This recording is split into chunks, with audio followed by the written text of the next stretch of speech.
শোণিতপুৰৰ চাৰিদুৱাৰ নদুৱাৰত জনগোষ্ঠীয় লোকক উচ্ছেদৰ জাননীক লৈ জাঙুৰ খাই উঠিছে এপছুৱে। ৰাজনৈতিক ষড়যন্ত্ৰৰ বাবে এই জাননী প্ৰেৰণ কৰা হৈছে। বন বিভাগে 7 দিনৰ ভিতৰত ভূমি খালী কৰাৰ নিৰ্দেশ জাৰি কৰাত খিলঞ্জীয়া ভূমিপত্ৰসকল আতংকিত কৰাৰ কাৰ্যক তীব্ৰ গৰিহণা এপছুৰ। বিষয়টো মুখ্যমন্ত্ৰীক হস্তক্ষেপ বিচাৰিছে এপছুৱে, অন্যথা ইয়াৰ পৰিণাম ভয়ংকৰ হ'ব বুলি মন্তব্য কৰে এপছুৰ সভাপতি দীপেন বৰুৱে। অসমত খিলঞ্জীয়াৰ অধিকাৰ থাকিব লাগিব, মাটি বাৰী ইত্যাদিৰ অধিকাৰ খিলঞ্জীয়াৰ থাকিব লাগিব। এই ভূমি খিলঞ্জীয়াৰ ভূমি। আইন বহিৰ্ভূতভাৱে মাটি দখল কৰাসকলৰ ওপৰত চৰকাৰে ব্যৱস্থা লৈছে, আমি আদৰণি জনাইছো। উচ্ছেদৰ নামত ঘৰ জ্বলোৱা, বিদ্যালয় জ্বলোৱা কাণ্ডক ধিক্কাৰ জনাইছো। বেআইনী বেদখলকাৰী আইনে নিজেই ব্যৱস্থা গ্ৰহণ কৰিব। কিন্তু ইয়াৰ লগত তুলনা কৰি নদুৱাৰ চাৰিদুৱাৰত ৰাজনৈতিক ষড়যন্ত্ৰৰে ভূমিপুত্ৰক উচ্ছেদ কৰাটো মানি নলওঁ। এই কাৰ্যৰ পৰা বিৰত থাকিবলৈ সকলোকে আহ্বান জনাইছো। আমাক হিংসা অন্যায় কৰি লাভ নাই, আমি সদায় শান্তি বিচাৰো। সমষ্টি আৰু বৰ্তমান নদুৱাৰ সদায় আমি ইয়াৰ পৰা বহুতো সময়ত বহুতো বাধা বিঘিনি আমি পাই আহিছোঁ। চুক্তিৰ কিছু দফা ৰূপায়ণৰ ক্ষেত্ৰত আমি বহু সময়ত আলোচনাও কৰিছোঁ। অঞ্চল ভিত্তিক জনপ্ৰতিনিধিৰ লগত আমি মত বিনিময় কৰিছোঁ।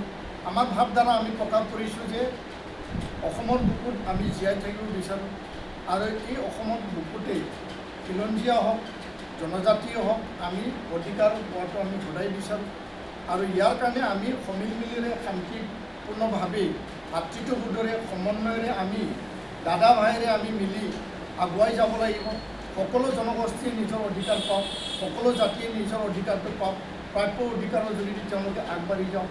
কিন্তু এই অঞ্চলত চাৰিদুৱাৰ, পুৰণা চতিয়া সমষ্টি, বৰ্তমান নদুৱাৰ সমষ্টি, প্ৰতিটো কামত প্ৰতিটো খোজত বাধা বিঘিনি দিয়া কিছুমান চক্ৰ, কিছুমান ৰাজনীতিক ফেক্টৰ আমি সদায় পাই আহিছোঁ। ইয়াৰ কাৰণে মই কৈছোঁ, তাত যোনে নাথাকক কিয়, জনপ্ৰতিনিধি নাথাকক, কোনোবা দল জড়িত থাকক, কোনোবা ব্যক্তি বিশেষ জড়িত থাকক, আমি কেতিয়াও আপোচ নকৰোঁ। আৰু আমাক হিংসা কৰি লাভ নাই, আমাক অন্যায় কৰি লাভ নাই, কোনো লাভ নাই। যিবিলাকে ষড়যন্ত্ৰ কৰিব বিচাৰিছে, যি ব্যক্তিয়ে ষড়যন্ত্ৰ কৰিব বিচাৰিছে, তাৰহে ক্ষতি হ'ব। সেই কথাটো মই স্পষ্টকৈ কৈছোঁ। মই নাম লোৱা নাই, আপোনালোকে নিশ্চয় বুজি পাব। মই নাম নোলোৱাকৈ মই অঞ্চলটোৰ কথা কৈছোঁ, সমষ্টিৰ কথা কৈছোঁ আৰু ঠাই বিশেষৰ মই কথা কৈছোঁ। এইখিনি যথেষ্ট বুলি মই ক'ব বিচাৰোঁ।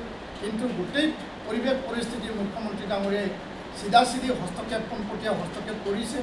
আৰু বৰ্তমান যোৱাকালি যি এটা পৰিৱেশ সৃষ্টি হৈছিল, এটা হোৱা ধোৱা পৰিৱেশ, আমাৰ এই গাঁওবিলাকত যি এটা পৰিৱেশ সৃষ্টি হৈছিল যে 7 দিনৰ ভিতৰত সকলো আচবাব লৈ পেলাই এই অঞ্চলৰ পৰা মানে বাহিৰ হ'ব লাগিব বা যাব লাগিব।